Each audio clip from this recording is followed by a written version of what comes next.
ආදරයෙන් පිළිගන්නවා පේපර් එකේ ඔයාලට එන රචනා ප්‍රශ්න වලින් නෝටිස් එකක් ආවොත් ලියන්නේ කොහොමද? නෝට් එකක් ආවොත් ලියන්නේ කොහොමද කියන එක අපි මේ වෙනකොට දන්නවා.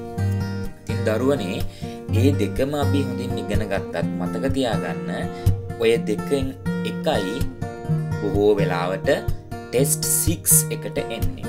ඒ නිසා ඔය මොනවා ආවත් ලියන්න පුළුවන් මට්ටමට අපි ලෑස්ති වෙලා විභාගයට යන එක තමයි කරන්න තියෙන හොඳම නුවණැතිම වැඩේ.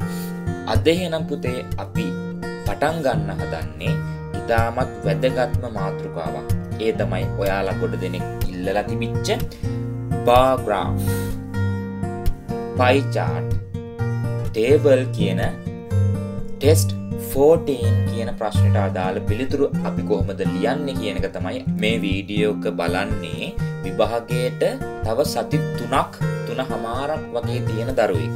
එතකොට එවැනි දරුවෙක් කොහොමද මේ පුංචි කාලය තුල ටෙස්ට් 14 වගේ ප්‍රශ්නයක්, ලකුණු 10ක් හිමි වෙන ප්‍රශ්නයක් කොහොමද ඉතාමත් හොඳින් වැඩිම ලකුණු ප්‍රමාණයක් ලබාගත හැකි වෙන පරිදි ලියන්නේ කියන එක තමයි අපි අද ඉගෙන ගන්න හදන්නේ.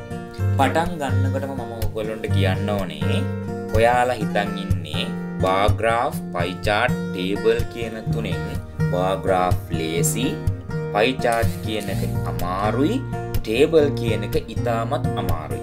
මෙන්න මේ වගේ මානසිකත්වයක් තමයි අද දරුවන්ට තියෙන්නේ. මොකද හේතුව අපි ළමයින්ට උගන්වනකොට දැනෙනවා, අපිට තේරෙනවා bar graph එක ලියන දරුවට pie chart එකක් ලැබුණාම ඒ දරුවා ඒකට බයයි.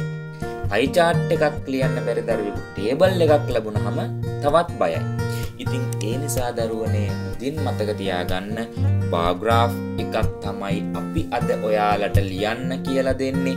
හැබැයි ඒ bar graph ලියන සිස්ටම් එකටම ක්‍රමවේදයටම pie chart එක ලියන විදිය, table එක ලියන විදිය අපි ඔයාලට කියලා දෙනවා.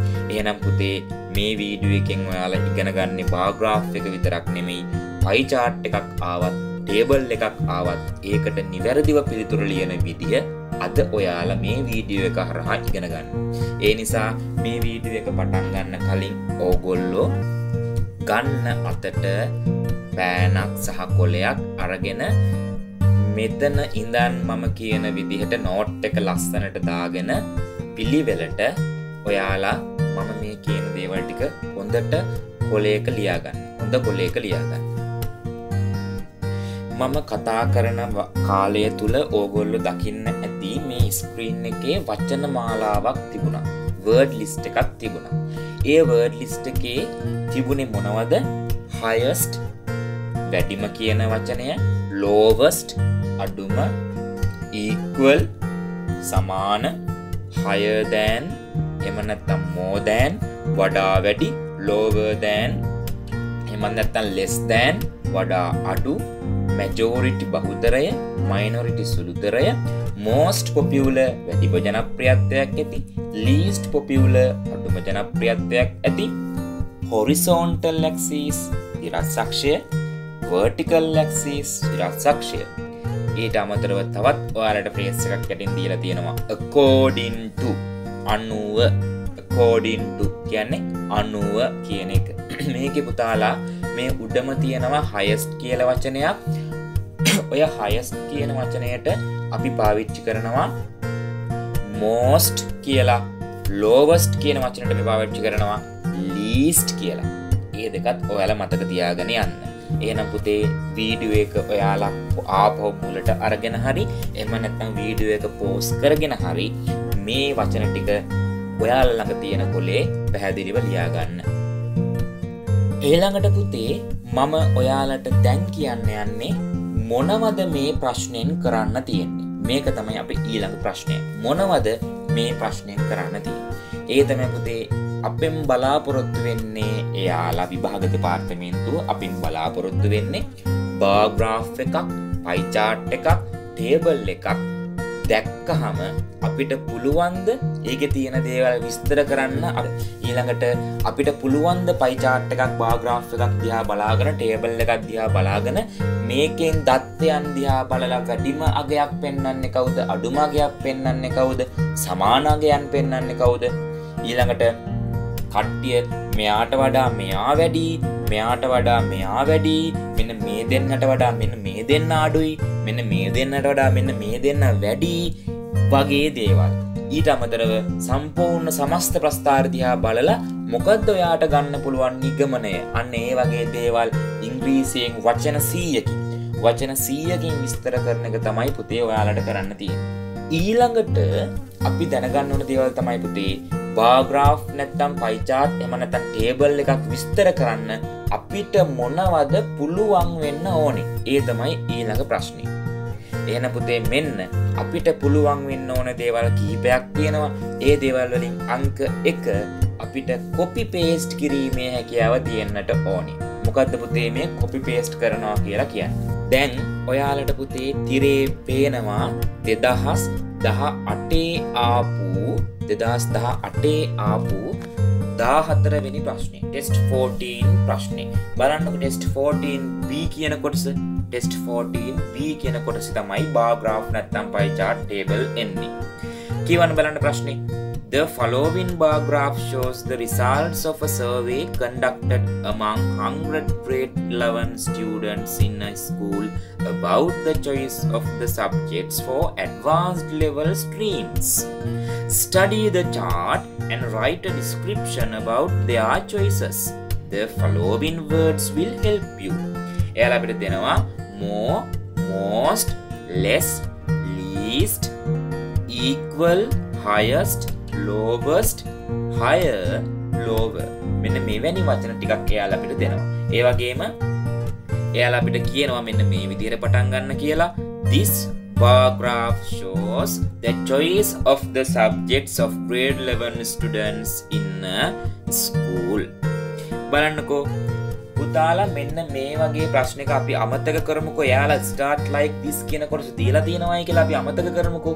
එහෙනම් එවැනි වෙලාවක පුතේ අපි මෙන්න මෙහෙමයි මේක ප්‍රශ්නෙට ප්‍රවිෂ්ඨ වෙන්නේ, ප්‍රශ්නෙට enter වෙන්නේ. මෙන්න මේ විදිහට හොඳට බලන්න මේ ප්‍රශ්නේ පටන් ගන්න තියෙන්නේ කොහොමින්ද කියලා. The following bar graph shows the results of a survey conducted among 100 grade 11 students in a school about the choice of the subjects for advanced level streams. එහෙනම් පුතේ මේ ප්‍රස්ථාරය මොකක්ද කියන එක ප්‍රස්ථාරය සම්බන්ධයෙන් තියෙන පළවෙනි වාක්‍යයෙන් විස්තර කරනවා. එහෙනම් පුතේ ඔයාලට කරන්න තියෙන්නේ මොකද්ද? අන්න ඒ වාක්‍ය අරන් ගිහිල්ලා ඔයාගේ පිළිතුර වශයෙන් තියෙන කොලේ හිස්තැනේ ලියන්න තමයි තියෙන්නේ. එහෙනම් අපි මොකද්ද ලියන්නේ? මතක තියාගන්න මම තවත් දෙයක් කියන්නම් එවැනි තැනකදී.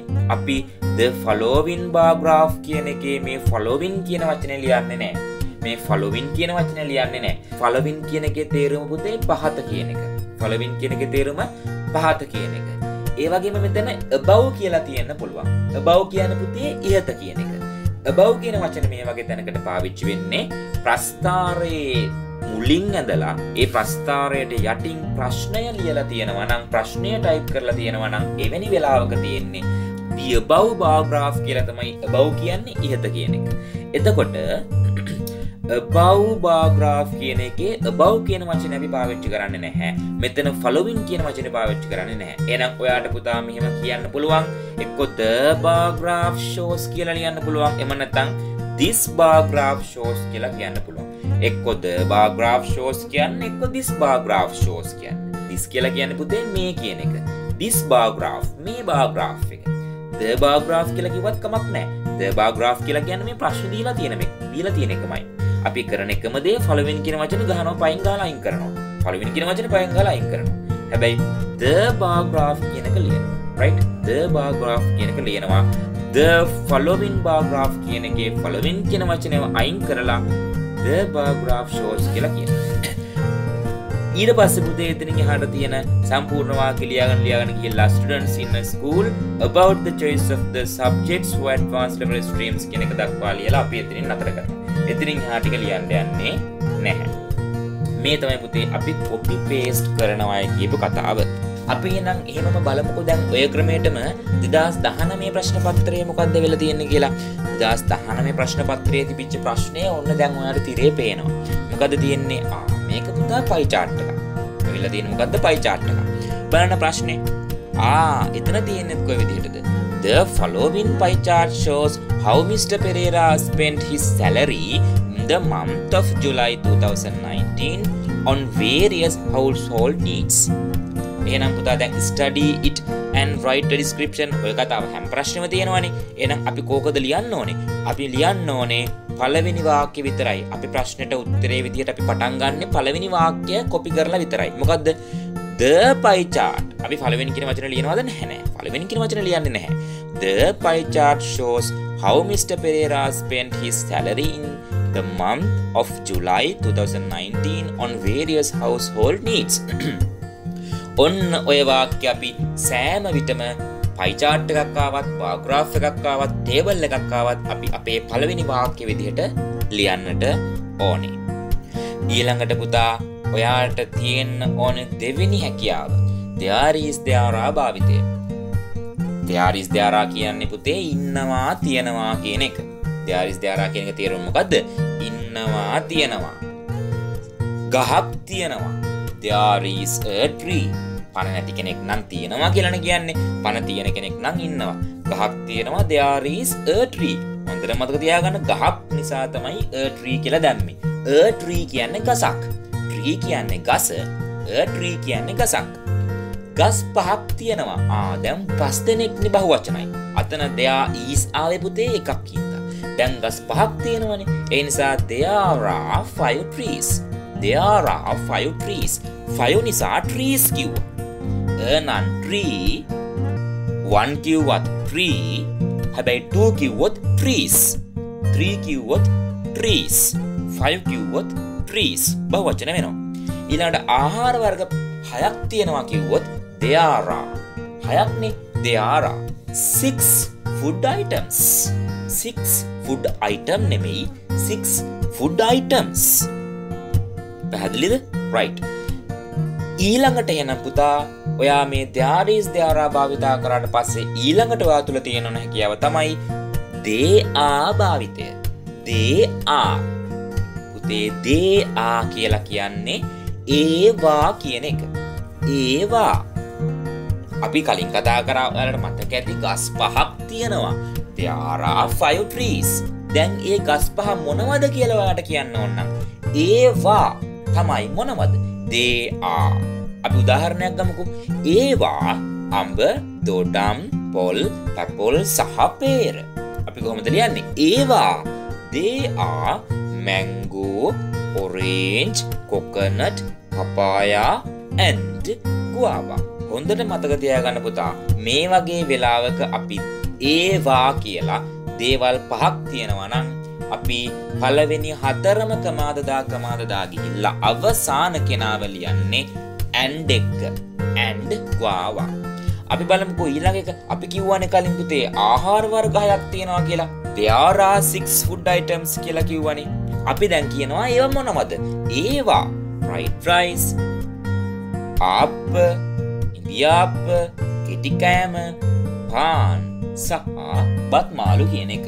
අපි එනම් කොහොමද කියන්නේ? ඒවා they are fried rice, hoppers, string hoppers, shorties, bread. දැන් ඔයාලට පේනවා ඒ දක්වා අපි කමා දාගෙන තමයි ආවේ. හැබැයි අවසාන එක කියන්නේ මොනවද? and rice and curry. මෙතන පුතේ rice and curry කියන්නේ එක ආහාරයක් ඈ. rice and curry. එතන rice කියන එකයි and කියන එකයි දෙන්නගේ මැදත් and කියලා කෙනෙක් ඉන්නවනේ. ඔයාලට ප්‍රශ්නයක් ඇයි and ලා දෙන්නෙක් ඇයි sir? bread and rice and curry. ඇයි sir එහෙම නෙමෙයි. rice and curry කියන්නේ එක කෑම. හරිද? එතකොට දැන් මම fried rice කියව එක කෑමක්, hoppers කියව එක කෑමක්, string hoppers කියව එක කෑමක්, short eats කියව එක කෑමක්, කියව එක කෑමක් and rice and curry කියන්නේ තවත් කෑමක්. බත් මාළු. ඊළඟට අපි දැනගන්න ඕනේ වැදගත්ම දේ. මේක තමයි පුතාලා වැදගත්ම දේ. ඒ තමයි කොහොමද bar graph එකක bar එකක්. එහෙම නැත්නම් pie chart එකක අර cheese කෑල්ල වගේ තියෙන එක කොටසක්. අපි කියනවා අයිතමයක් කියලා. කියන්නේ ඒ අයිතමයක් අපි කොහොමද විස්තර කරන්නේ? අපි බලමුකෝ එනම්. දැන් උදාහරණයක් විදිහට මෙහෙම හිතන්නකෝ. ඉස්කෝලේක ඉන්න ළමයි කියවන්න කැමති දේවල්. නවකතා, කෙටි කතා, සංගරා, පුවත්පත් ඔන්න විදිහට එක එක ඒවා තියෙන්න පුළුවන්නේ. ඉතින් ඔයාලට පුතේ මෙන්න මේ පුවත්පත්, සංගරා, නවකතා, කෙටි කතා කියන ඒවා ඉන්න ළමයි ප්‍රමාණය පෙන්වන්නේ පුතේ බා graph එකක නම් අර බා එකකින්නේ පෙන්වන්නේ තීරයකින්නේ. අපි කියන තීරයක් කියලා. තීරයකින් තමයි පෙන්වන්නේ මේ සංඛ්‍යාවන්. අපි දැන් ඉගෙන ගන්න යන්නේ අන්න ඒ තීරයක් කොහොමද අපි ඉංග්‍රීසියෙන් ලියන්නේ? ඒ තීරයකින් පෙන්වන්නේ කවුද කියන එක අපි කොහොමද ඉංග්‍රීසියෙන් ලියන්නේ? හරි. එහෙනම් අපි බලමු ඉස්සරෝම ඒ යටතේ අපි ලියන පළවෙනි ක්‍රමය තමයි ක්‍රියාපදය විතරක් තනියම පාවිච්චි කරන එක. ක්‍රියාපදය විතරක් තනියම පාවිච්චි කරන එක. මොනවද ක්‍රියාපද? eat කනවා, like කැමති, read කියවනවා. අන්න ඒ වගේ ක්‍රියාපදේ විතරක් පාවිච්චි කරන ආකාරය තමයි මේ කියන්නේ යන්නේ. හරි. අපි උදාහරණයක් බලමුකෝ. පුවත්පත් කියවන සිසුන් සංඛ්‍යාව. පුවත්පත් කියවන සිසුන් සංඛ්‍යාව. අපි මේ වාක්‍ය පටන් ගන්න පුතේ සිසුන් සංඛ්‍යාව කියන වචනෙන්. කොහොමද අපි සිසුන් සංඛ්‍යාව කියලා කියන්නේ? The number of students. The number of students. මොකද්ද? The number of students. එහෙනම් අපි කොහොමද කියන්නේ සිසුන් ප්‍රතිශතය කියලා? The percentage of students. The percentage of students. ඊළඟට අපි කොහොමද ගුරුවරු සංඛ්‍යාව? The number of teachers. The number of teachers. ගුරුවරු ප්‍රතිශතය? The percentage of teachers. The percentage of teachers. ඊළඟට මිනිස්සු සංඛ්‍යාව? The number of people.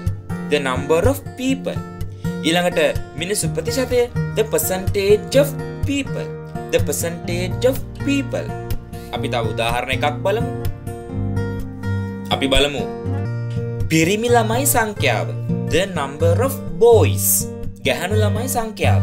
The number of girls. පිරිමි ළමයි ප්‍රතිශතය. The percentage of boys. ගැහැණු ළමයි ප්‍රතිශතය. The percentage of girls.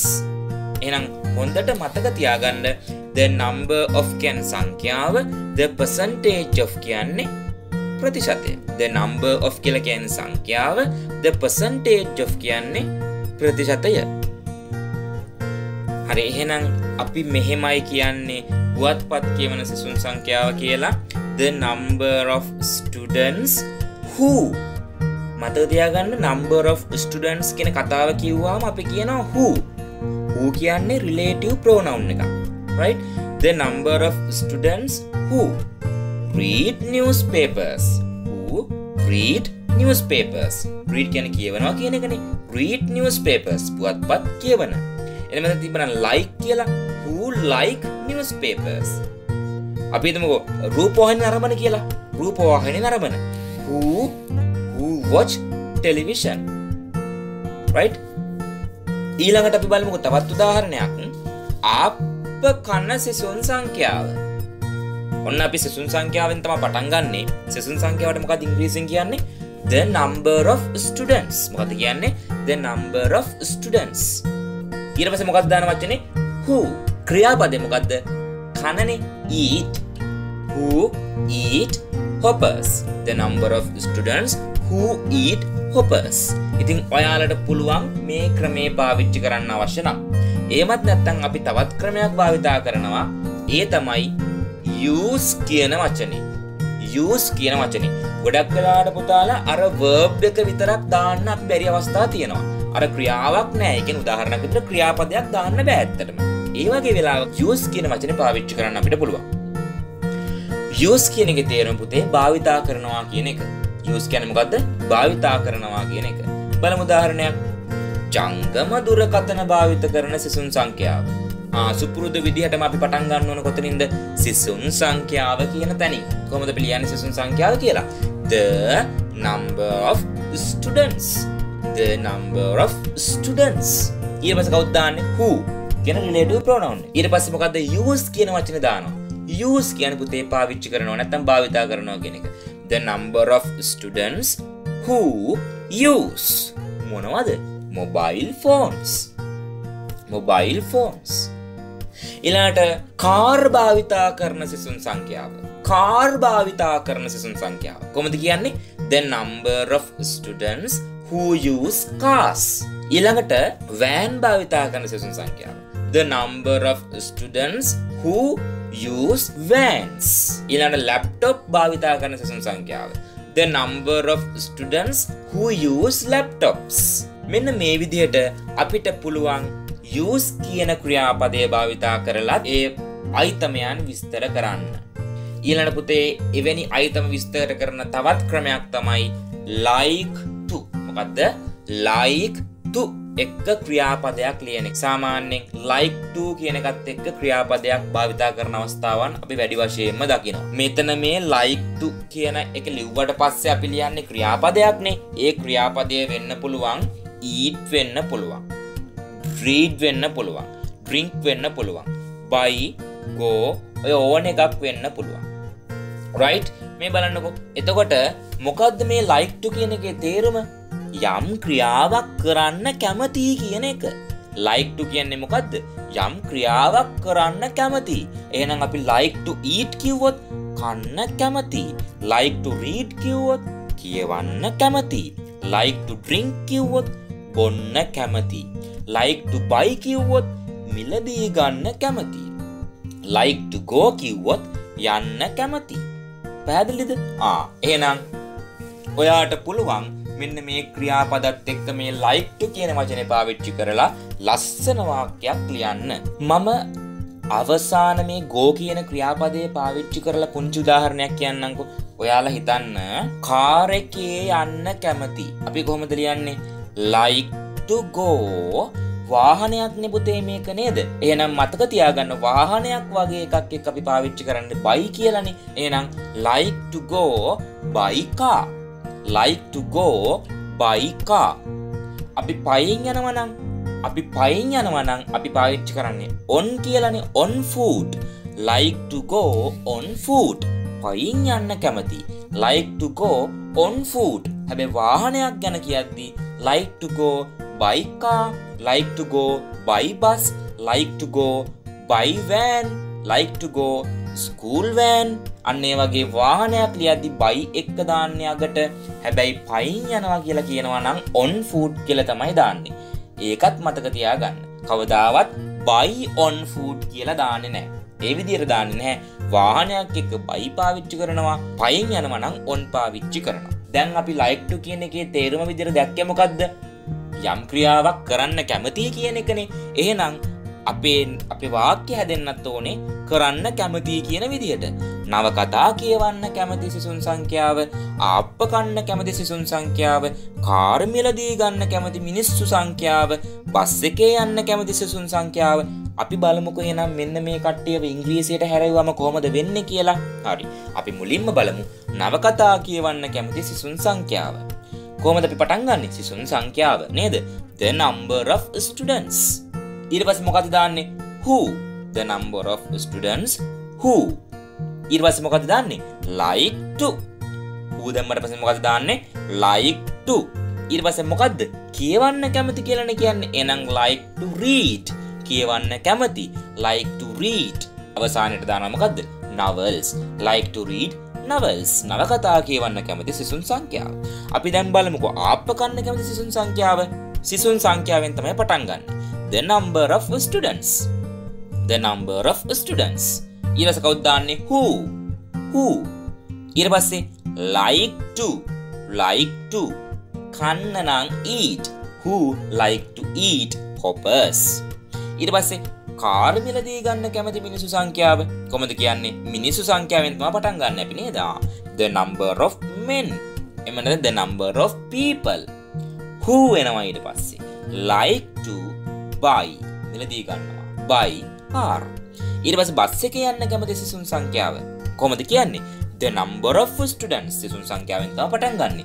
The number of students who like to go by bus.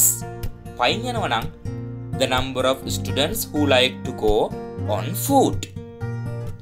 හොඳට මතක තියාගන්න දරුවනේ මෙතන number of කියලා අවිලා තියෙන හේතුව සිසුන් සංඛ්‍යාව කියන්නනේ. සිසුන් ප්‍රතිශතය කියන්න නම් අපි මොකද දාන්නේ? percentage of. The percentage of students, the percentage of men, the percentage of people, the percentage of students. අන්න ඒ විදිහට තමයි අපි සිසුන් ප්‍රතිශතය, මිනිසුන් ප්‍රතිශතය කියන එක අපි ලියන්නේ. එතකොට දරුවනේ අපි මොනවද දැනගෙන සිටිය යුත්තේ කියන මාතෘකාව යටතේ ඔයාලා ඊළඟට දැනගෙන ඉන්න ඕන දේ තමයි superlative adjectives සමග ද භාවිතා කිරීම කියන එක. superlative adjectives කියන එක මතක නැති දරුවෝ ඉන්නවා නම් හොඳට මතක් කරගන්න. adjectives කියන්නේ නාම විශේෂණ ප්‍රධාන වශයෙන් වර්ග තුනකට බෙදෙනවා. positive කියන්නේ සාමාන්‍ය නැත්නම් මූලික අවස්ථාව, comparative කියන්නේ පුතේ සංසන්දනාත්මක අවස්ථාව, superlative කියන්නේ උසස්ම අවස්ථාව නැත්නම් පහත්ම අවස්ථාව. positive, comparative, superlative. මේ superlative කියන්නේ පුතාලා එහෙනම් උපරිම අවස්ථාව කියන එක. නැත්නම් අවම අවස්ථාව කියන එක. එවැනි පදයක් ඔයා ලියනකොට superlative adjective පදයක් ලියනකොට the දාන්න අමතක කරන්න එපා. the highest නැත්නම් the most, the lowest එම නැත්නම් the least, the most popular, the least popular. අන්නේ විදියට superlative adjectives සමග the පාවිච්චි කරන්න කවදාවත් අමතක කරන්නට එපා. ඒ වගේම තමයි පුතේ මම මෙතනම මතක් කරන්නම් comparative adjectives කියන්නේ පුතේ සංසන්දනාත්මක ආකාරයේ සංසන්දනාත්මක අවස්ථාව. comparative adjective එකක් එක්ක than කියන වචනේ පාවිච්චි කරන්න අමතක කරන්නත් එපා. comparative එක්ක than පාවිච්චි කරන්න අමතක කරන්න එපා. right? අපි බලමුකෝ එහෙනම් ඊළඟ උදාහරණ තමයි පුතේ. ඒ කියන්නේ අපි කතා කරන ඊළඟට ඔයාලා දැනගෙන සිටිය යුතු ප්‍රධානම දේ තමයි අපි කොහොමද දෙන්නෙක්ව සංසන්දනය කරන්නේ. අපි කොහොමද දෙන්නෙක්ව සංසන්දනය කරන්න කියන එක තමයි ඔයාලා ඊළඟට දැනගෙන ඉන්න ඕනේ කාරණාව. බලන්න පුතේ ඔයාලට දැන් මේ තිරේ පේනවා බාර් දෙකක්. එහෙම නැත්නම් තීරු දෙකක්. හොඳට බලන්නකෝ. පළවෙනි තීරුවෙන් පෙන්වන්නේ අයිස්ක්‍රීම්, දෙවෙනි තීරුවෙන් පෙන්වන්නේ කර්ඩ්. කර්ඩ් කියන්නේ පුතේ මුදවපු කිරි. එතකොට මෙතන මේ අයිස්ක්‍රීම් කියන බා එක එහෙම නැත්නම් තීරයෙන් කවද පෙන්වන්නේ? අයිස්ක්‍රීම් කන්න කැමති සිසුන් සංඛ්‍යාව. අයිස්ක්‍රීම් කන්න කැමති සිසුන් සංඛ්‍යාව. අපි කොහොමද යාව ඉංග්‍රීසියෙන් කියන්න ඉගෙන ගත්තේ මේ වෙනකොට? the number of students. අපි පටන් ගන්නෙ the number of students කියන එකෙන්නේ. the number of students who like to eat ice cream. who like to eat ice cream. පැහැදිලිද? එහෙනම් ඔයාලා කොහොමද කියන්නේ? මුදවපු කිරි කන්න කැමති සිසුන් සංඛ්‍යාව. පටන් ගන්න ඕන කොහොමද පුතේ? සිසුන් සංඛ්‍යාව. the number of students who like to eat curd. who like to eat curd. ඔන්න ඔය දෙක අපි දැන් ඉගෙනගෙන අවසానයි. ඒ දෙක අපි දැන් ඉගෙනගෙන අවසానයි. මම ආයෙත් මතක් කරනවා දරුවන්ට. දරුවනේ අපි මේ කතා කරන් යනකොට ඔයාලා අනිවාර්යයෙන්ම වීඩියෝ එක නවත්තලා පෝස් කරලා අනිවාර්යයෙන්ම ලියාගන්න අපි මේ තිරේ ඔයාලට පෙන්වන දේවල් සහ මම වචනෙන් කියන වැදගත් දේවල් තියෙනවා නම් අනිවාර්යයෙන්ම ඒ දේවල් සටහන් කරගන්න. right.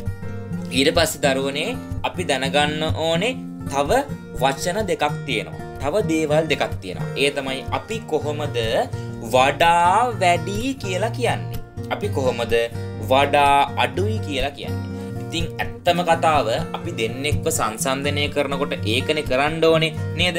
අයිස්ක්‍රීම් කන්න කැමති සිසුන් සංඛ්‍යාවට වඩා මුදවපු කිරි කන්න කැමති සිසුන් සංඛ්‍යාව වැඩි. අපි අනිත් පැත්ත කිව්වොත් අයිස්ක්‍රීම් කන්න කැමති සිසුන් සංඛ්‍යාවට වඩා මුදවපු කිරි කන්න කැමති සිසුන් සංඛ්‍යාව අඩුයි. අර ඉස්සරලා කිව්වේ වඩා වැඩි කියලා. දැන් අපි කියන්නේ වඩා අඩුයි කියලා. එහෙනම් පුතේ අපි වඩා වැඩි කියන එක ඉංග්‍රීසියෙන් ලියන්නේ කොහොමද? is higher than. මම මෙතෙන්ද is කියන එක දැම්මේ ඔයාලට වාක්‍ය ලියනකොට මෙන්න මේ is කියන එක හැලීමේ රෝගයක් තියෙනවා. මම දැකලා තියෙනවා දරුවෝ කොට දෙනෙක් මෙන්න මේ is කියන කෙනාව හලනවා. ඒ හින්දා මතක තියාගන්න පුතේ අපි වඩා වැඩි කියලා ලියන්නේ is higher than. එහෙමත් නැත්නම් is more than. ඔය දෙකෙන් කැමති විදියක්. වඩා අඩුයි කියන එක අපි කියන්නේ කොහොමද? is lower than. එහෙමත් නැත්නම් is less than. is less than. right? ඔන්න ඕක හොඳට මතක තියාගන්න. වඩා වැඩි කියන්නේ is higher than. වඩා අඩුයි කියන්නේ is lower than. right? හරි. එහෙනම් අපි දැන් ඉගෙන ගන්න යන්නේ කොහොමද අපි දෙන්නෙක්ව සංසන්දනය කරන්න කියන එක. ඊට කලින් පුතේ ඔයා ඔළුවට ගන්න ඔයා කියන්න යන්නේ වඩා වැඩි කියලා වාක්‍යයක්ද වඩා අඩුයි කියලා වාක්‍යයක්ද? ඔයා කියන්න යන්නේ දරුවෝ වඩා වැඩි කියලා නම් ඔයා ඉස්සරෝම ලියන්න පටන් ගන්න ඕනේ වැඩි කෙනාගේ නම. ඔයා කියන්න යන්නේ පුතේ වඩා අඩුයි කියලා නම් ඔයා ඉස්සරවම ලියන්න පටන් ගන්න ඕනේ අඩු කෙනාගේ නම. මම දැන් ඉංග්‍රීසියෙන් කියන්නම් ඒක. අපි කියන්න යන්නේ වඩා වැඩි කියලා නම්. ඒ කියන්නේ is higher than කියලා නම්. මොකද අප කියන්නම් අපි කියන්න යන්නේ is higher than කියන වාක්‍යයක් නම් අපි ඉස්සරවම ලියන්න ඕනේ වැඩි කෙනාගේ නම. අපි කියන්න යන්නේ පුතේ වඩා අඩුයි එහෙම නැත්නම් is lower than කියලා නම්. මොකද්ද? is lower than කියලා නම් අපි ඉස්සරවම කියන්න ඕනේ පටන් ගන්න ඕනේ අඩු කෙනාගේ නමින්. හරිද? එහෙනම් මම දැන් කියන්න යන්නේ දරුවනේ වඩා වැඩි කියලා. එහෙම නැත්නම් is higher than කියලා වාක්‍යයක් ලියන විදිහ. එහෙනම් බලමුකෝ. එහෙනම් මම දැන් වඩා වැඩි කියලා නම් පුතේ කියන්න යන්නේ මම පටන් ගන්න ඕනේ කෙනා කවුද කියන්න බලන්න. අපි දැන් ඉස්සෙල්ලා ඉගෙන ගත්ත නේද චූටි ප්‍රස්තාරයක් අයිස්ක්‍රීම් සහ මුදවපු කිරි තියෙන. ඒ ප්‍රස්තාරේ දෙන්නෙක් හිටියනේ අයිස්ක්‍රීම් සහ මුදවපු කිරි කියලා. එහෙනම් මට කියන්නකෝ අපි වඩා වැඩි කියලා නම් කියන්න යන්නේ මම පටන් ගන්න ඕනේ කෙනා කවුද? අයිස්ක්‍රීම්. බොහොම හොඳයි. අයිස්ක්‍රීම් වලින් තමයි මම පටන් ගන්න යන්නේ. එහෙනම් මම කොහොමද පටන් ගන්නෙ? The number of students who like to eat ice cream. අපෝ කියන්නම් the number of students who like to eat ice cream. ඔන්න අපි වඩා වැඩි කියලා කියන්න යන නිසා මම පටන් ගත්තේ ඉස්සරවම වඩා වැඩි කෙනාගෙන්. අයිස්ක්‍රීම් කන්න කැමති සිසුන් සංඛ්‍යාව. ඊට පස්සේ පුතේ අපි වඩා වැඩි කියලානේ කියන්නේ. දැන් අපි කොහොමද වඩා වැඩි කියලා කියන්නේ ඉගෙන ගත්තේ? is higher than. කොහොමද ඉගෙන ගත්තේ? is higher than. දැන් අපි සම්පූර්ණ කරමු එහෙනම්. The number of students who like to eat ice cream is higher than. දැන් කාගේ නමද ලියන්නේ? එහෙනම් දැන් අපි එයාව සංසන්දනය කරන්න ගන්න අනිත් කෙනාගේ නම. අනිත් කෙනාගේ නම. එහෙනම් මෙතන නම් කවුද අපි සංසන්දනය කරන අනිත් කෙනා පුතේ? මුදවපු කිරි කන්න කැමති සිසුන් සංඛ්‍යාව. කොහොමද කියන්නේ? The number of students who like to eat curd. The number of students who like to eat curd. එහෙනම් දැන් ඔන්න මම සම්පූර්ණ වාක්‍ය කියනවා සිංහලෙන්. අයිස්ක්‍රීම් කන්න කැමති සිසුන් සංඛ්‍යාව මුදවපු කිරි කන්න කැමති සිසුන් සංඛ්‍යාවට වඩා වැඩිනේ. එහෙනම් අපි ඉස්සරහම පටන් ගන්න ඕන පුතේ වඩා වැඩි කෙනාගෙන්නේ. කවුද වඩා වැඩි කෙනා? The number of students who like to eat ice cream. ඊට පස්සේ අපි ලියනවා වඩා වැඩි කියන වාක්‍ය is higher than කියලා. ඊට පස්සේ the number of students who like to eat curd. මම හිතනවා දැන් ඔයාලට ඒක පැහැදිලි කියලා. මම තවදුරටත් පැහැදිලි වෙන්න කියන්නම් මෙයාගේ අනිත් පැත්ත. මොකද්ද? මුදවපු කිරි කන්න කැමති සිසුන් සංඛ්‍යාව අයිස්ක්‍රීම් කන්න කැමති සිසුන් සංඛ්‍යාවට වඩා අඩුයි. දැන් අපි කියන්නේ පුතේ වඩා වැඩි කියලාද වඩා අඩුයි කියලාද? වඩා අඩුයි කියලා. ඉංග්‍රීසියෙන් කියන්නේ කොහොමද? is lower than කියලා. හරි. එහෙනම් අපි පටන් ගන්න ඕන කොයි කෙනාගෙන්ද? අඩු කෙනාගෙන්නේ. මොකද හේතුව අපි කියන්නේ වඩා අඩුයි කියලානේ. එහෙනම් දැන් පටන් ගන්න අපි අඩු එක්කෙනාගෙන්. කවුද අඩු එක්කෙනා? මුදවපු කිරි කන්න කැමති සිසුන් සංඛ්‍යාව. කියන්න බලන්න. The number of students who like to eat curd. The number of students who like to eat curd. ඊට පස්සේ කවුද ලියන්නේ? is lower than. වඩා අඩුයි කියලානේ කියන්නේ. is lower than. කාටද? අයිස්ක්‍රීම් කන්න කැමති සිසුන් සංඛ්‍යාව. The number of students who like to eat ice cream. Ice cream කන්න කැමති සිසුන් සංඛ්‍යාව. එහෙනම් දැන් එතකොට පුතේ ඔයාලා නොදැනුවත්වම අපි සම්පූර්ණයෙන්ම ප්‍රශ්නයට පිළිතුරු හදාගෙන ගොඩ නගාගෙන ඉවරයි. ඔයාලා දන්නෙත් නෑ අපි දැන් මේ වෙනකොට අදාළ ගැළපෙන සුදුසු වාක්‍ය රටා සියල්ලම ඉගෙනගෙන ඉවරයි. නිකම්ම ප්‍රශ්නේ දිහා බලලා නිකම්ම උත්තරේ පාඩම් කරගන්නවට වඩා කොහොමද ඒ උත්තරේ හැදුනේ කියලා ඔයාලා ඉගෙන ගත්තාම පුතේ ඔයාලට ඒ දේවල් මතක හිටිනවා වැඩි. තේරුණාද? එහෙනම් දැන් අපි බලමු කොහොමද බාර් ග්‍රාෆ් එකක් ආවොත් අපි මේ ඉගෙනගත්ත පියවර ටික පාවිච්චි කරලා කොහොමද මේ බාර් ග්‍රාෆ් එකට නිවැරදිව පිළිතුරක් දෙන්නේ කියන එක. දැන් පුතේ ඔයාලට මේ තිරේ පේනවා ප්‍රශ්නයක්. මේක බාර් ග්‍රාෆ් එකක්. ප්‍රශ්නේ තමයි the following bar graph shows the percentage of students of grade 11 who like to read various books in the school library. Study it and write a description about it. Use about 100 words. The following words will help you. එහෙම කියලා පුතේ ඔයාලට minimum, maximum, equal, many, more than, less than, highest, higher, most popular වගේ වචන මාලාවක් දීලා තියෙනවා. මතක තියාගන්න දරුවනේ කවදාවත් මේ වචන සියල්ලම අනිවාර්යෙන් භාවිතා කළ යුතුයි කියලා එකක් නැහැ. මේ වගේ වැඩි පුළුවන් තරම් ප්‍රමාණයක් ඔයාලා පාවිච්චි කරන්න. අවම වශයෙන් 4ක්වත් 3ක්වත් පාවිච්චි කරන්න උත්සාහ කරන්න. සාමාන්‍යයෙන් අපි මේ ක්‍රමයේ පාවිච්චි කරනකොට මේ less than, more than, equal, highest, lowest මෙන්න මේ වචන commonly කොහොමද සාමාන්‍යයෙන් පාවිච්චි කරනවානේ. most popular කියන වචනේම සාමාන්‍යයෙන් පාවිච්චි කරනවානේ. හරිද? ඊට අමතරව තව පුළුවන් නම් ඔයාලා දන්න මේකේ තියෙන වචන කීපයක් ඔයාලට පහසු විදිහට ඔයාලා පාවිච්චි කරන්න. සමහරක් වෙලාවට highest කියන වචනේ නැහැ. හැබැයි most කියන වචනේ තියෙනවා. අපි දැන් ඉගෙන ගත්තා highest කිව්වත් most කිව්වත් එකම තමයි. lowest කියන වචනේ නැහැ. හැබැයි least කියන වචනේ තියෙනවා. ඒ වගේ වෙලාවක දීලා තියෙන වචනේ පාවිච්චි කරන්න. මොකද lowest කිව්වත් least කිව්වත් ගන්න තියෙන එකම තේරුම. ඒ නිසා එයාලා මේ විදිහට ප්‍රශ්නේ දීලා තියෙනවා නම් ඒ වචනේ එයාවම පාවිච්චි කරන්න උත්සාහ කරන්න. හරි. එහෙනම් මේ ප්‍රශ්නයට පිළිතුර ලියනකොට පුතේ අපි එහෙනම් සුපුරුදු විදියට ඉගෙන ගත්ත ක්‍රමය මොකද්ද? ඉස්සරෝම අපි ප්‍රශ්නේම පටන් ගන්නවා. අපි following කියන වචනේ පාවිච්චි කරනවාද මෙතනින්? following කියන වචන ගන්නෙ නැහැ. එහෙනම් මොකද්ද පිළිතුර? The bar graph shows the percentage of students of grade 11 who like to read various books in the school library. ඔච්චරයි අපි ලියන්නේ. එතනින් එහාට තියෙන්නේ එයාලගේ ප්‍රශ්නේනේ. study කියන එක study it and write a description කියන්නේ එයාලගේ ප්‍රශ්නේනේ. අපි ඒව ලියන්නේ නැහැනේ. අපි ලියන්නේ අදාළ පළවෙනි කොටස විතරයි.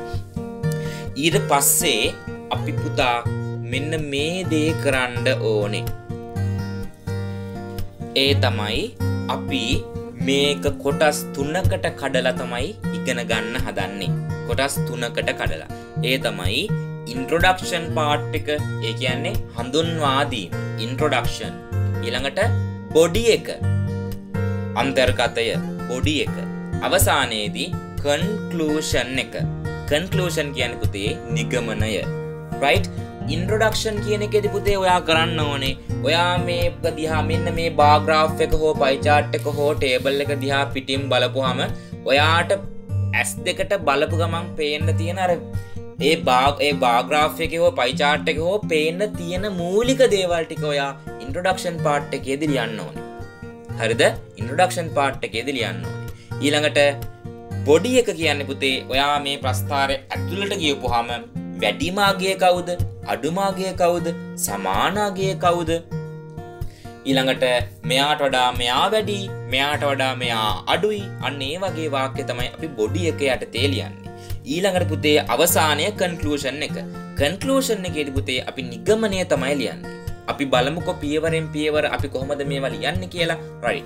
අපි මුලින්ම ඉන්ට්‍රොඩක්ෂන් එක කියන කොටසට යමු.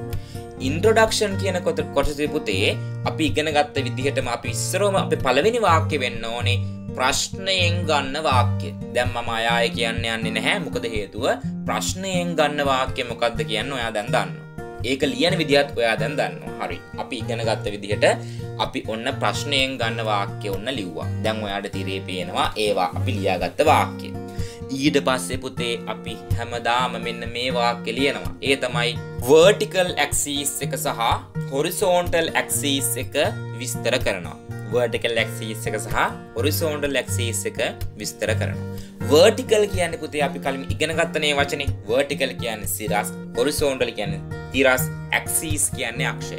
අපි එහෙනම් ලියනවා අපේ පළවෙනි වාක්‍ය විදිහට vertical axis එක. මොකද්ද අපේ වාක්‍යය? The vertical axis shows. The vertical axis shows කියලා මොකද්ද vertical axis එක පෙන්වුම් කරන්න කියලා බලන්න ඕනේ. මොකද්ද පුතේ බලන්න මොකද්ද පේන්න තියෙන්නේ? percentage of the students කියන එකනේ. ගොඩක් වෙලාවට පුතේ බහුලවම අන්න එයාව ඔය bar graph එකේ පැත්තක දීලා තියෙනවා අපිට පේන්න දීලා තියෙනවා. ඒ නිසා හරි ලේසි එයාව ගන්න එක. එහෙම දීලා නැතත් ඔයාට පුළුවන් මේ වාක්‍ය මේ ප්‍රශ්නය කියවපුවාම මොකද්ද මේකට එන vertical axis එක මොකද්ද කියලා ඔයාට හිතා ගන්න පුළුවන්. මොකද්ද horizontal axis එක කියලා ඔයාට හිතා ගන්න පුළුවන්. ප්‍රශ්න 4ක් 5ක් 6ක් කරනකොට ඔයාට ඒ experience එක හොඳට ගන්න පුළුවන්. එහෙනම් අපි මොකද්ද ලියන්නේ? The vertical axis shows. මොකද්ද? Percentage of the students. එහෙනම් පුතේ මොකද්ද horizontal axis එක පෙන්වුම් කරන්න බලන්න පොඩ්ඩක්. horizontal axis එක පෙන්වුම් කරන්නේ මොකද්ද? Names of the books. මොකද්ද? Names of the books. එහෙනම් අපි කොහොමද යාව ලියන්නේ? The horizontal axis shows. අපි කොහොමද පුතේ vertical axis එක ලිව්වේ? The vertical axis shows. කොහොමද horizontal axis එක ලිව්වේ? The horizontal axis shows. එහෙනම් පුතා මේ වාක්‍ය දෙක මම එකට එකතු කරනවා. කොහොමද එකතු කරන්නේ? while කියලා පදයක් දානවා. while කියලා පදයක් දානවා. while කියලා වචනයක් දාලා අපි මේ දෙන්නව එකිනෙකට සම්බන්ධ කරනවා. මොකද්ද? The vertical axis shows percentage of the students while the vertical axis shows names of the books. කිසිම අපහසුතාවයක් නැහැ පුතේ මෙතන. අපි මොකද්ද කරපු දේ? අපි කරේ මෙන්න මේ මම දැන් කියන වාක්‍ය දෙක එකට එකතු කරන එක. මොකද්ද වාක්‍ය දෙක? The vertical axis shows percentage of the students. තිතක්. ඊට පස්සේ the horizontal axis shows names of the books. තිතක්. මම ওই දෙක තිත්තියේ තියෙන දැන් වාක්‍ය දෙකක් විදිහට ලිව්වේ. මම දැන් තිත අයින් කරලා එකට කරනවා. තිත වෙනුවට මම මොකද දාන්නේ? while කියන වචනේ දාලා තියෙනවා. එහෙනම් බලන්න උදාහරණේ. The vertical axis shows percentage of the students while the horizontal axis shows names of the books. හරිම ලේසි පුතේ. හරිද? ඊට පස්සේ පුතේ අපි introduction part එකේ ඊළඟට කරන දේ තමයි මේකේ horizontal axis එකේ අයිතමයන් කීයක් තියෙනවද කියලා කියනවා. අපි කොහොමද කියන්නේ? There are. අපි ඉගෙන ගත්ත නේද ඒක? There are 6 names of the books. There are 6 names of the books. There are 6 names of the books. ඊට පස්සේ අපි මොකද්ද ලියන්නේ? ඒවා මොනවද කියලා. They are. ඒවා. They are poems, fairy tales, short stories, novels, history books and detective stories. දැන් එහෙනම් ඔයාලට තේරෙනවා පුතේ අපි කොහොමද ඉන්ට්‍රොඩක්ෂන් ප්‍රශ්නයට පිළිතුරු ලියන්නේ කියලා. එහෙනම් පුතේ අපි දැන් යන්නේ බොඩි පාර්ට් එක ලියන්න. බොඩි පාර්ට් එක ලියන්න. මම ඔයාලට මේක තේරුම් කරන්න අවශ්‍ය නිසා මම ඡේද කඩලා වෙන් කරලායි මේක තේරුම් කරන්න ලියන්නේ. හැබැයි විභාගෙදී ඔයාලා උත්තරේ ලියද්දි පුතේ ඡේද නැහැ. තනි ඡේදයක් විදිහට තමයි මේ ඔක්කොම ලියන්නේ. කවදාවත් ඡේද කඩලා ලියන්න අවශ්‍ය නැහැ. තනි ඡේදයක් විදිහට ලියන්න පුළුවන්. මම උගන්වන්න පහසු වෙන්න තමයි මේක ඡේද වෙන් කරලා පෙන්වන්න කරලා තියෙන්නේ. ඉන්ට්‍රොඩක්ෂන් කියන පාර්ට් එක දැන් අපි ලියලා ඉවරයි. දැන් අපි බොඩි එක තමයි ලියන්න හදන්නේ. බොඩි එක ලියනකොට පුතේ අපි හැමදාම මොකද්ද කරන්නේ? පටන් ගන්නවා වැඩිම අගයෙන්. අවසන් කරනවා සමාන අගයෙන්. වැඩිම අගය මොකක්ද? ඒකේ අගය කීයද? අඩුම අගය මොකක්ද? ඒකේ අගය කීයද? සමාන අගයන් තියෙනවා නම් ඒව මොනවද? අපි මෙන්න මෙහෙමයි කියන්නේ. අපි වැඩිම අගය කියන්නේ පුතේ the highest percentage. මොකද්ද කියන්නේ? The highest percentage. කවුද? Of students. ප්‍රතිශතය කියලා කියන්නේ කොහමද? The percentage of students. සිසුන් සංඛ්‍යාව කියලා කියන්නේ කොහමද? The number of students. දැන් මම කියන්නේ වැඩිම සිසුන් ප්‍රතිශතය. කොහොමද කියන්නේ එතකොට? The highest percentage of students. වැඩිම සිසුන් ප්‍රතිශතය. එහෙනම් අපි අඩුම සිසුන් ප්‍රතිශතය කියනවා ඇත්තේ කොහොමද? The lowest percentage of students. පැහැදිලිද? right. එහෙනම් අපි දැන් කියන්නේ වැඩිම සිසුන් සංඛ්‍යාව ගැනනේ. එහෙනම් අපි කොහොමද කියන්නේ? The highest percentage of students. දැන් මෙතන percentage වෙනුවට number කියලා තිබ්බනම්, සංඛ්‍යාවක් කියලා තිබ්බනම් the highest number of students. පැහැදිලි නේද? right. එහෙනම් අපි දැන් උත්තරේ බලමු. The highest percentage of students like to read. දැන් පුතේ මම ආයෙ මේක කියන්න අවශ්‍ය නැහැනේ. මොකද හේතුව අපි කලින් මේක ඉගෙන ගත්තනේ. like to read කියන්නේ මොකද්ද? කියවන්න කැමති. The highest percentage of students like to read novels. අපි එතනින් අතර කරන්නේ නැහැ පුතේ. අපි අගය කීයද කියලා කියනවා. ඒ කියන්නේ කොහමද? And it is 50%.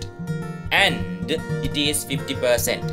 හරි දැන් පුතේ අපි ඒ විදිහටම තමයි අපි අඩුම අගයක් කියන්නේ. කොහමද? The lowest percentage of students like to read detective stories and it is 5%. දැන් ඔයාලට කතන්දරේ තේරෙනවනේ. right. මේකේ නම් පුතේ මේ ප්‍රශ්නට අදාළව equal amounts ගැන කතා කරන්නේ නැහැ. මේ ප්‍රශ්නට අදාළව equal amounts දීලා නැහැ. ඒ නිසා අපි මොකද්ද කරන්නේ? මම උදාහරණයක් විදියට දෙනවා. equal amounts තිබුණා නම් මෙතන අපි කොහොමද ඒක ලියන්නේ කියලා. අපි කොහොමද ලියන්නේ? an equal number of students. අපි කොහොමද පුතේ පටන් ගත්තේ? an equal number of students. අර විදිහමයි නේද? the දැම්මේ නෑ. අපි the දැම්මේ highest එක සහ lowest එක. දැන් අපි මොකද්ද කියන්නේ? සමාන සිසුන් සංඛ්‍යාවක්. an equal number of students. හැබැයි පුතේ මෙතන ප්‍රශ්නට අදාළව නම් number කියන වචන නෙමෙයි ගැලපෙන්නේ. මොකද්ද? an equal percentage of students. මෙතන ගැලපෙන්නේ පුතේ percentage කියන වචනේ. an equal percentage of students like to read book 1 and book 2. මොකක්ද එහෙනම් කරන්නේ? ඔයාලට පුතේ මේ book 1 කියන තැනට සහ book 2 කියන තැනට ගැලපෙන පොත් දෙකේ නම් දෙක දාගන්න පුළුවන්. පැහැදිලි නේද? book 1 කියන තැනට ඒ අදාළ පොතේ නම දාන්න, book 2 කියන තැනට ඒ අදාළ පොතේ නම දාන්න. එහෙනම් අපි කොහොමද සමාන ඒවා කියන්නේ? an equal number of students like to read book 1 and book 2. පැහැදිලිද? ඔන්න එහෙනම් අපි වැඩිමගයයි අඩුමගයයි සමානගයන් තියෙනවා නම් ඒකයි කිව්වා. right. ඊට පස්සේ අපිට පුළුවන් පුතේ comparison එකකට යන්න. එහෙම නැත්නම් සංසන්දනයකට යන්න. හරිද? අපි සංසන්දනය කරන්න යන්නේ පුතේ වඩා වැඩි කියලා එකක්. ඔයාට කැමති එකක් ගන්න පුළුවන්. වඩා වැඩි පුළුවන්, වඩා අඩුයි පුළුවන්. වෙන්නේ මොකද්ද? ලියද්දි වඩා වැඩි කිව්වොත් වැඩි එක්කෙනාගෙන් පටන් ගන්නවා. වඩා අඩුයි කිව්වොත් අඩු එක්කෙනාගෙන් පටන් ගන්නවා. දැන් මම කියන්නේ වඩා වැඩි කියලානේ. is higher than කියලා. එහෙනම් මොකද උත්තරේ? the percentage of students. සිසුන් ප්‍රතිශතය කියන්නේ එහෙමනේ අපි. the percentage of students who like to read short stories. මොකද පුතේ the percentage of students who like to read short stories කියන්නේ කෙටි කතා කියවන්නට කැමති සිසුන් ප්‍රතිශතය. the percentage of students who like to read short stories. දැන් අපි මොකද්ද කියන්නේ? වඩා වැඩි කියලා වචන දාන්න එපයි. is higher than. කාටද?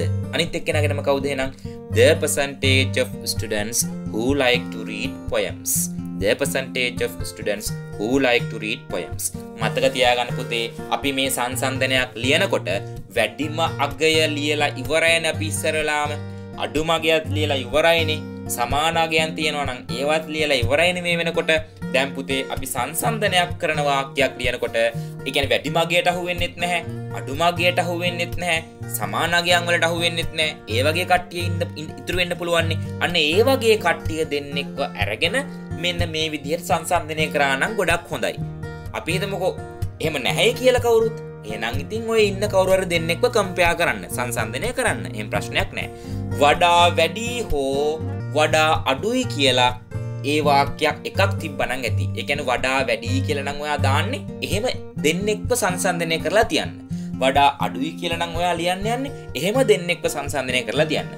ඔය විදියට වඩා වැඩි කියලාත් ඔයා ලියන වාක්‍යයක්, වඩා අඩුයි කියලාත් ඔයා ලියන වාක්‍යයක්. එහෙම ලියන්න අවශ්‍ය නැහැ. මොකද එහෙම ලියන්න ගියොත් එහෙම වචන 100ට වඩා මේක ලියන්න වෙනවා. මතක තියාගන්න වචන 100ට වඩා ලියන්න එපා. වචන 100 110 දක්වා වගේ ලිව්වහම ඉතින් එහාට ලියන්න යන්න එපා. වචන වැඩියෙන් ලියන්න යන්න එපා. හරිද? right පුතේ. එහෙනම් අවසානය තමයි conclusion එක. conclusion කියන්නේ පුතේ නිගමනය කියන එක. conclusion කියන්නේ මොකද්ද? නිගමනය කියන එක.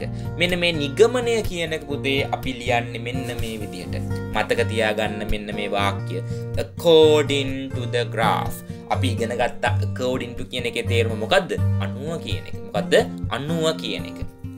යම් කිසි දෙයකට අනුව. එතකොට according to the graph කියන්නේ මොකද්ද? graph එකට අනුව. මොකද්ද පුතේ according to the graph කියන්නේ? graph එකට අනුව, ප්‍රස්ථාරයට අනුව.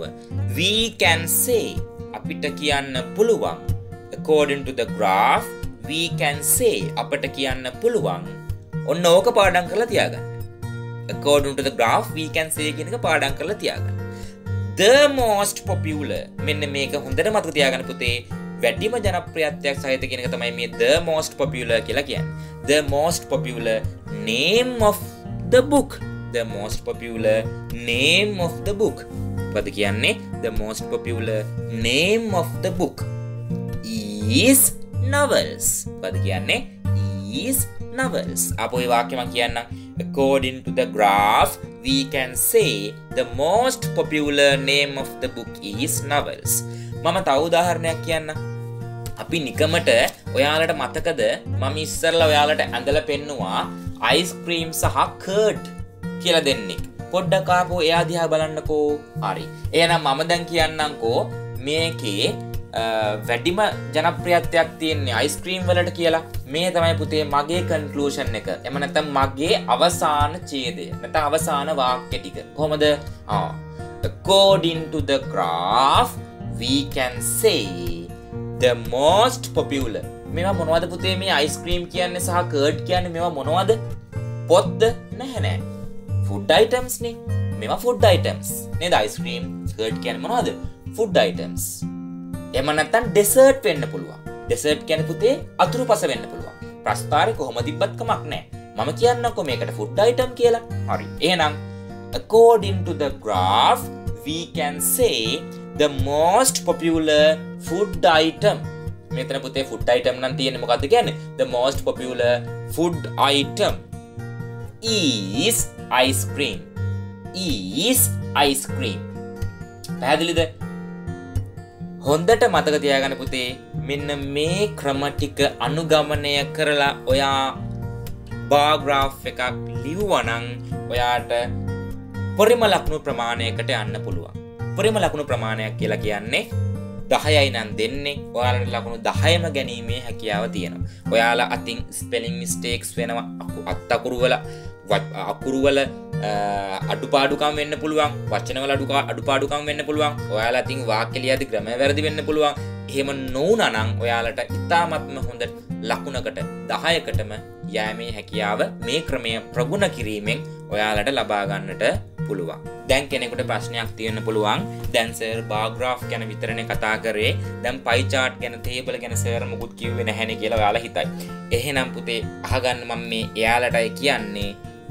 මතක තියාගන්න බාර් ග්‍රාෆ් එකේ වගේම තමයි පුතේ පයි chart එකත් ලියන්නේ.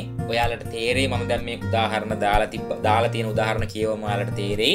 හැබැයි බාර් ග්‍රාෆ් එකේ වාක්‍ය දෙකක් පයි chart එකට යනකොට සහ ටේබල් එකට යනකොට අඩු වෙනවා. ඒ තමයි පුතේ මොකද්ද? බාර් ග්‍රාෆ් එකේ තියෙනවනේ horizontal axis එකකුයි vertical axis එකකුයි කියලා දෙකක්. සිරස් තිරස් අක්ෂ දෙකක්. හැබැයි පුතේ පයි chart එකක සහ ටේබල් එකක අන්න ඔය මේ වාක්‍ය දෙක ලියන්නේ නැහැ. ඔය වාක්‍ය දෙක ලියන්නේ නැහැ. වෙන එකම වෙනස ඔය වාක්‍ය දෙක අඩු වෙන එක විතරයි. අනිත් සියල්ලම ඔයාට පුතේ ඒ විදිහටම ලියන්න පුළුවන්. මම මේ වීඩියෝ එක අවසානයේදී දානවා ඔයාලට 2019 ප්‍රශ්නයට මේ ක්‍රමයේ භාවිතා කරලා ලියන ලද පිළිතුර සහ තවත් බාර් ග්‍රාෆ් එකකට මේ ක්‍රමයේ භාවිතා කරලා ලියන ලද පිළිතුර. එතකොට ඔයාලට පුළුවන් මේ ක්‍රමයේ දිගටම ප්‍රැක්ටිස් කරගන්න. එහෙනම් මේ ක්‍රමේ ඔයාලා හොඳට ප්‍රගුණ කරන්න. හොඳට ප්‍රගුණ කරලා ප්‍රශ්න තියෙනවා නම් ඔයාලා කමෙන්ට් කරන්න. ඒ ප්‍රශ්නවලට විභාගයට ප්‍රථමයෙන් ඉදිරියේදී පිළිතුරු ලබා දෙන්නට අපිට පුළුවන්.